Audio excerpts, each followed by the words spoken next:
This is Mr. Nobody, podcast number 3.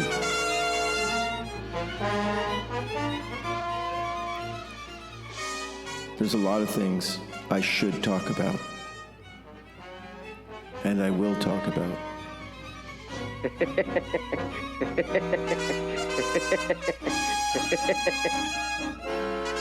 I'll talk about myself and reveal things about myself that I'm not proud of. Maybe I'll reveal some things about myself I am proud of.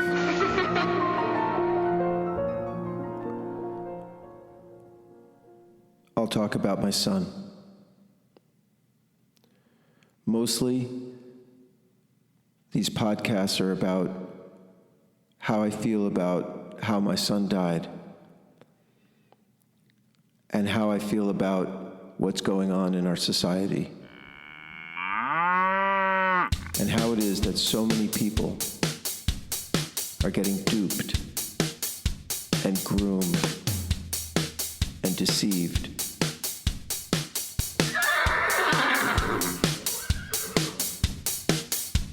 Once somebody dies from something like this, an overdose,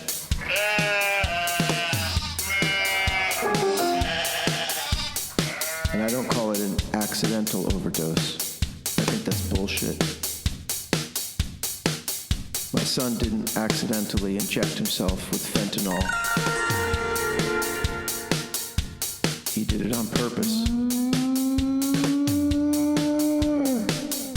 He did it on purpose. He chose to do it. He bought his needles online so that they were clean.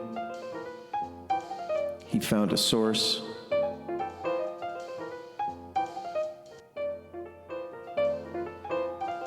He used money I probably gave him.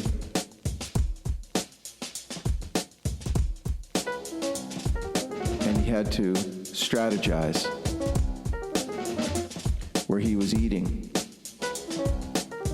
sleeping, reading, studying, writing, practicing. Good things. Shooting heroin is not a good thing. So yeah, it's not an accidental overdose. When you take a needle and you jab it into yourself and you push that plunger, it's not oops. It's a choice.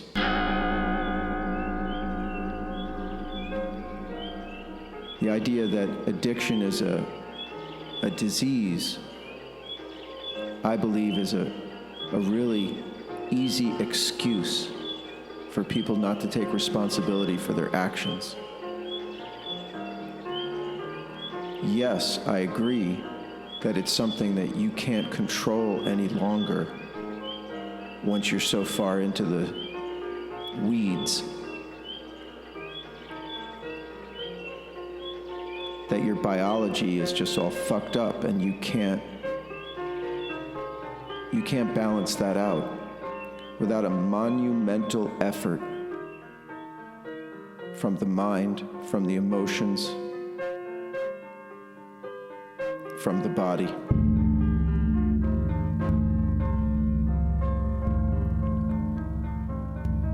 Once somebody dies like this,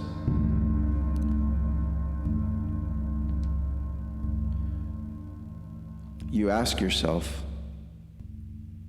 why? How? How could somebody destroy themselves? Isn't the first imperative of life to protect your sovereignty, your place here, your life?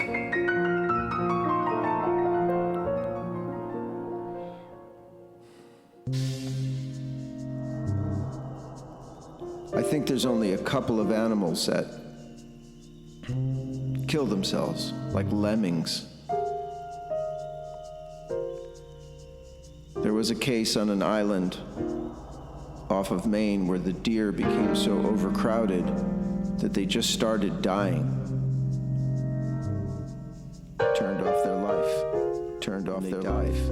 They must have sensed that they would starve, and they checked out.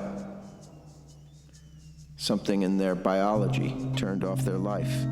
Turned off their life. And they died.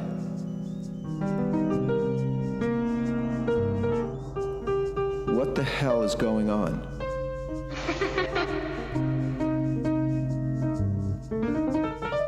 I have to accept that my son had a taste for this drug. A taste and a love and a desire for it that I don't understand.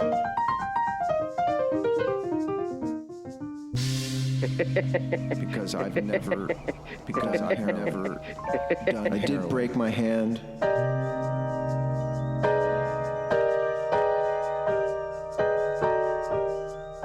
And at the time I was in such pain that I took a couple of oxys. And at first I didn't feel anything.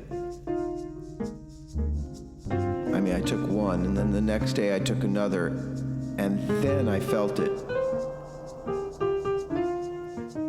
And when I talked to one of my son's friends who he used to get high with, and I explained what I felt under those 3 days of painkiller, he said, yeah, that's what it feels like. Like you're all mellow and warm, and you don't want to move. And I don't know what it's like for you other junkies out there, but as soon as I moved, I felt nauseous. Like the room was spinning right away.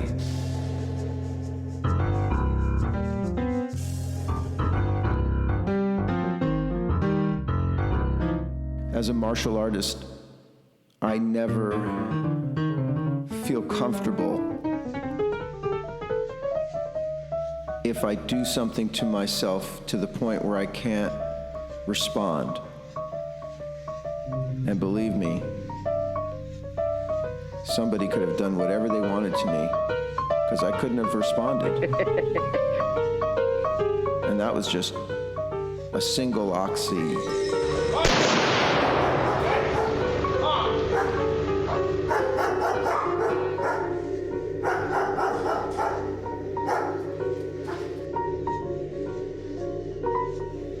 It is not a good feeling.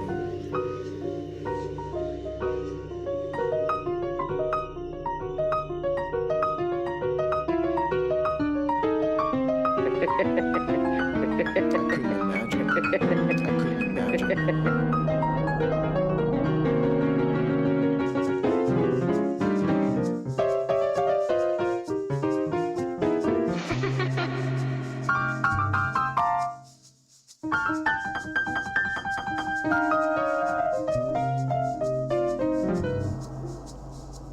If I showed you pictures of my son, he looked like fucking Bruce Lee.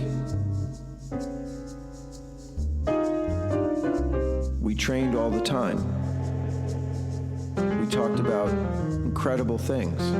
We ate food that we cooked ourselves. We played Frisbee. It's one of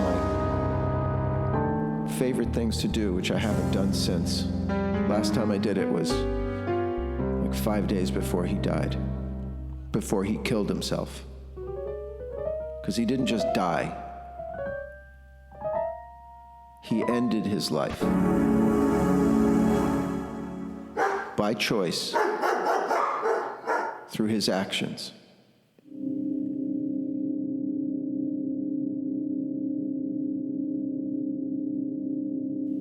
So I know that's going to ruffle some feathers, that I don't accept addiction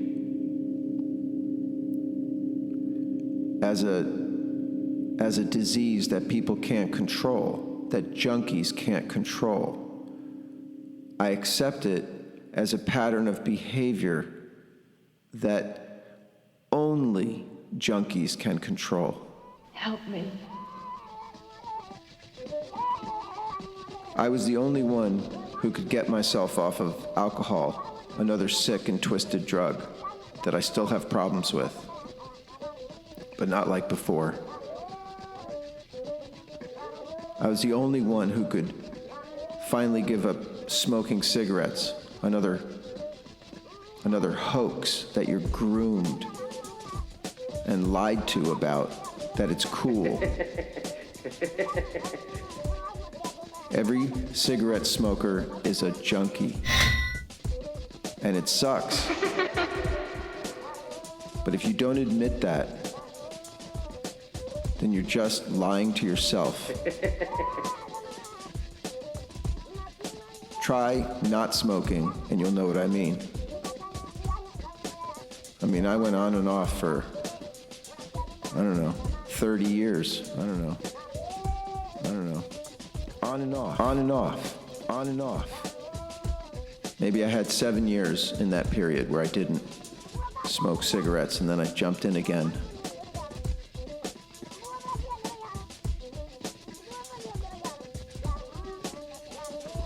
So I know what it's like to be addicted.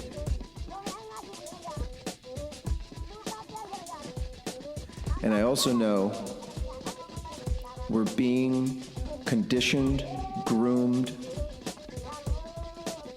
Like, just think about cigarettes. If your father smokes or your mother smoked, and I should say smoked, because at a certain point, it will kill them. And it makes your life shitty every single day. Just like heroin, just like alcohol, just like meth or crack. I don't have to say this. You know the drugs that are stupid and fucked up. You know what they are. You don't need studies and confirmation from a dozen sources. Your body knows.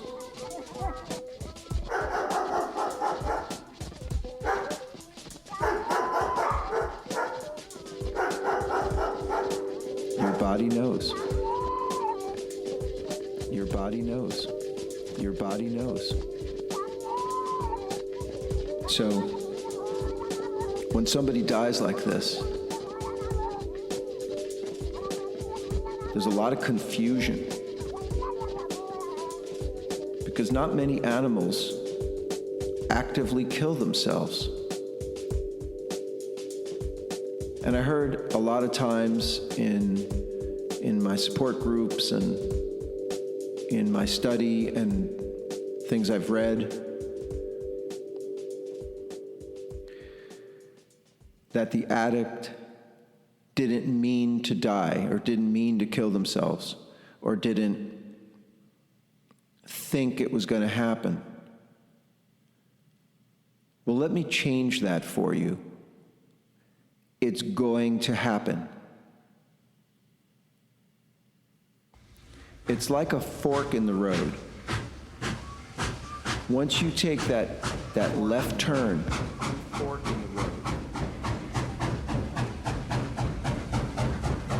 the fuckness, your bullshit, your death is already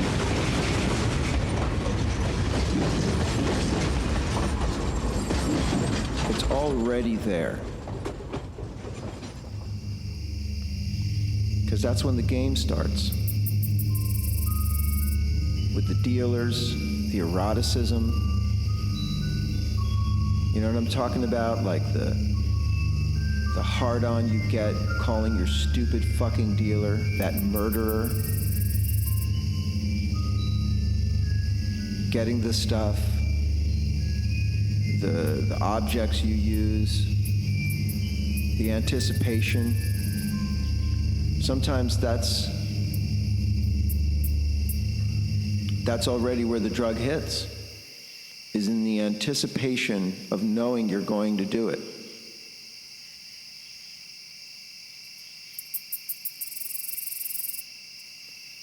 But once you take that path, once you take that turn, your death is already begun. Because your life, your good life, your sovereignty,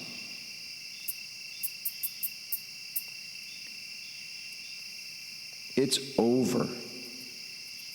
Because you're now being jerked around by that game.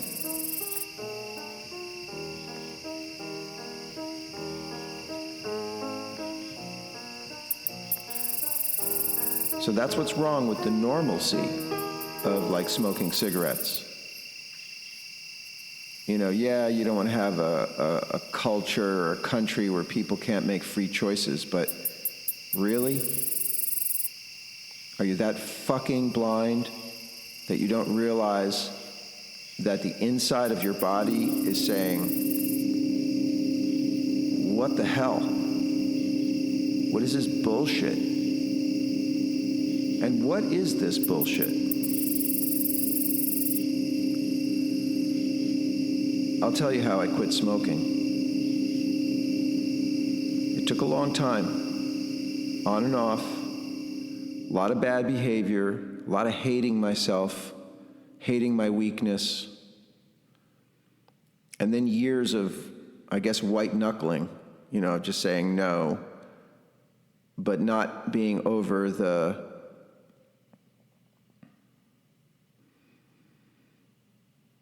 not having the full awareness about it. That's why I say it takes an incredible amount of power from your intellect and not just reaction from your lower mind.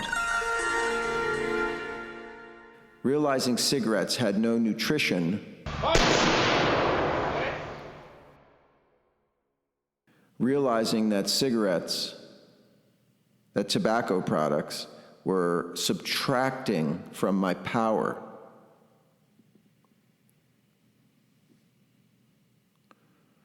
I would sit down to practice the guitar, and before I started, I'd smoke a cigarette, as if that was going to somehow, I don't know, stabilize my growth.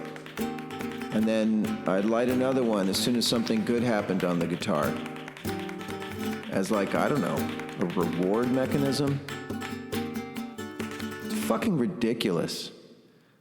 And all the cigarettes I'd smoked during practicing the guitar did nothing but burn up the time and break my concentration, disrupt my power. The thing that really did it for me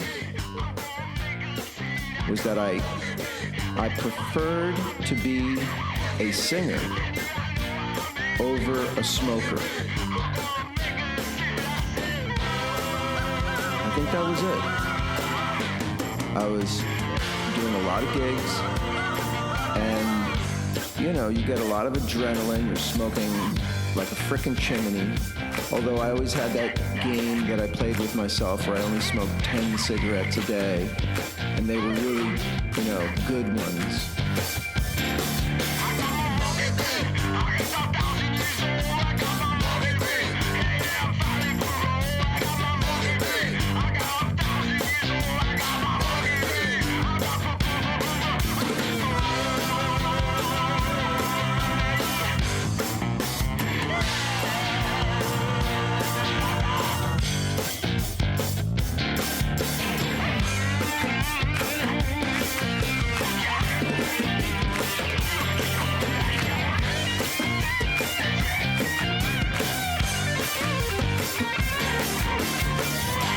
But by the time the gig was on or over, I was already feeling the constriction. my throat, the inability to exercise my craft through my mind, like the sound I was making in my mind would not come out my mouth. And when you're standing in a room full of people, pretty girls and guys who wish they were you, because once you have that stage, that privilege to be able to speak from a higher place forward, because that's what a stage is.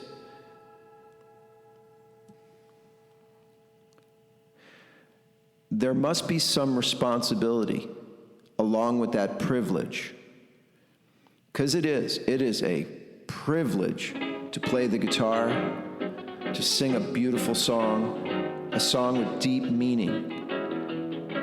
And you can see it in the people's faces. What's coming out of my mouth was just croaking or partial, or I wish I could have handled this better, knowing that I could if I could control myself.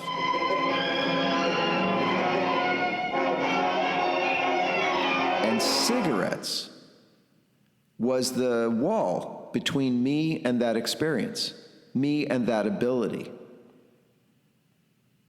Or let's go deeper than that. It was the wall between that incredible, sublime, some people say divine,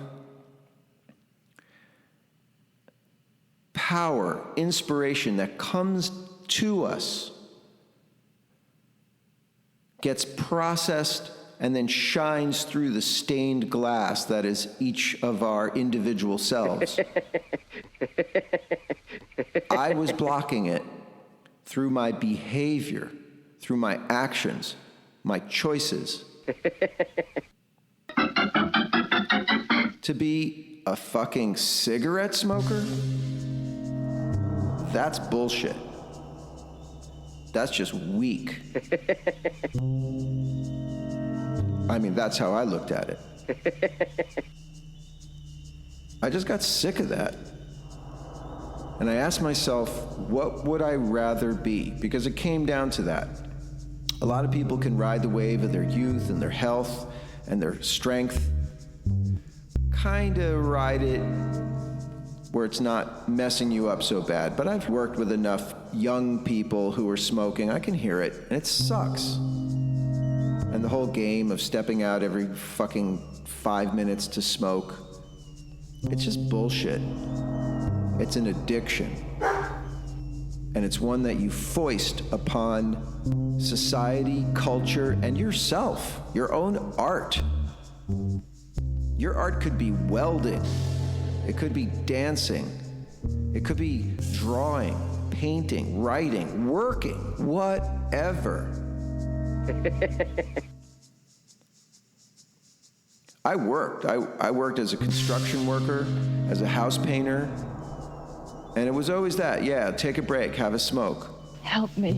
And I hated myself because I didn't want to be one of those people that just didn't acknowledge what it really was.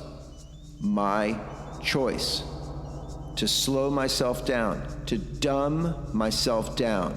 For who and for what? So go ahead. Live in a free society where you have the license to make those choices. All you do is fuck yourself. Excuse my language on this podcast. My goodness.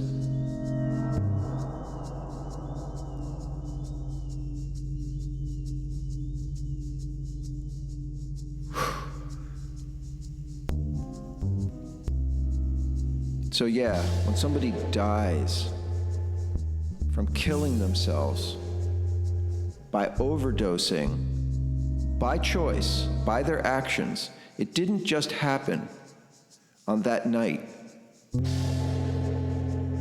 It happened when you started. You started death the day you made that choice.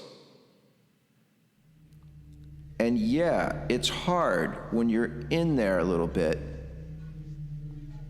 and you don't want to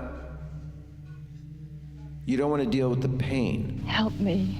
Or whatever, the walk back. And it's not a walk back, it's getting off those rails, that track.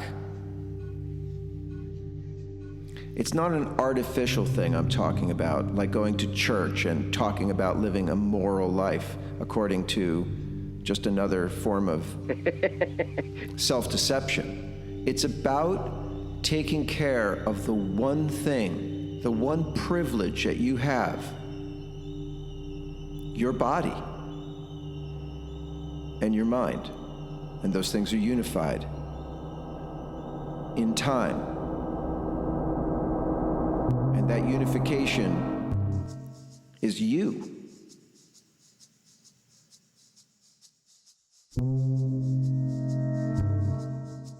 My son and I talked about this all the time. So when I got the phone call saying that your son is deceased,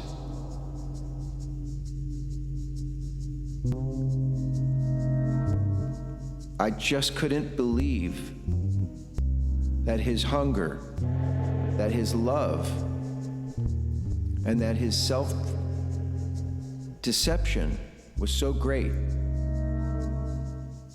Help me. But it was. And I have to live with that. I have to live without him. Without my brother. Because that's what he was. He was my kinsman, my tribe, my teacher, my friend, my son, and my brother. So I'm fucking pissed off.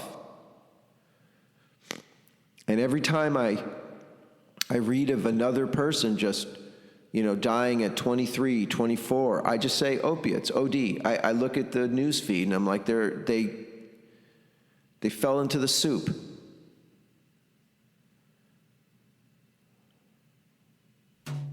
You're being groomed. You somehow live in a world where this is considered normal. That taking that dark path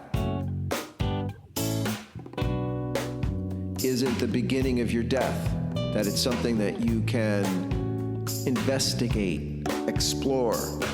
It's not. It's bullshit, and you know it. I think Gandhi said that the only tyrant that he listens to is the still voice within. 3 dozen lies. I reached my limit while you gather flies. Wake every morning with beer on your mind,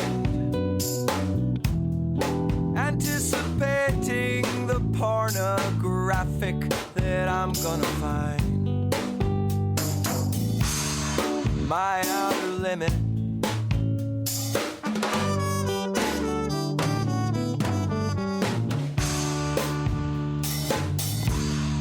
10 pounds of poo would have to resolve in your head to be true. Homo sapient is stuck in your goo. Tired and sore, and I'm not sure what I've got to do. Abducted by aliens.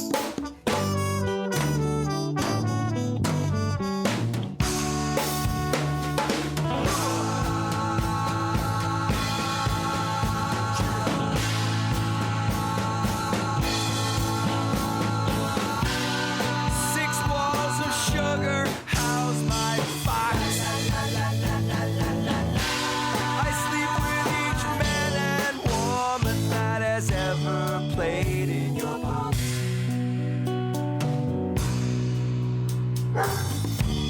69 kids, pumping them out as quick as your mama did. They'll take off like boats with no sails. My ear harpoon is always attaching to their bloody whales. It's up in your head, babe.